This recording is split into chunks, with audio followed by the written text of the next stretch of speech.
தேவ ஜனத்தின், தேவ பிள்ளைகளின் பாதை ராஜபாதை, தூய பாதை, தீங்கற்ற பாதை, பரலோக பாதை, அதாவது மகிமையின் பாதை, அது மகிழ்ச்சியின் பாதை.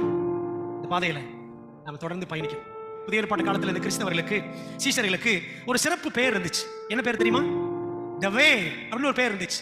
மார்க்கத்தார் அப்படின்னு ஒரு பேர் இருந்துச்சு. அப்போஸ்தலர் 24:14. கிறிஸ்தவம் மதம் கிடையாது, மார்க்கம். Christianity is not a religion, it's a way. It's the way. இது ஒண்ணுதாங்க வழி பரலோகத்துக்கு. நமக்கு தெரியல, ஆனால் நாம் தெரிந்திருந்த இந்த வழியில் நடக்கிறோமா? Jesus is the way, so follow the way. In turn, we Christians are to be the way. இயேசுதான் வழி. அந்த வழியிலே நாம் நடக்கணும். அதற்கு ஒப்பாக கிறிஸ்தவர்களாக நாம் வழியாக, மார்க்கமாக, பரலோகத்துக்கு பாதை காட்டுகிற மார்க்கமாக நாம் மற்றவங்களுக்கு விளங்க வேண்டும். மற்றவர்களை மகிமைக்கும் மகிழ்ச்சிக்கும் நேராக நடத்தும் மார்க்கத்தாராக நாம் விளங்க வேண்டிய காலம் இது. ஆண்டவர்கிட்ட ஜெயிப்போம். ராஜாதி ராஜாவே, எங்கள் ராஜ பாதையில் காத்துக்கொள்ளும்.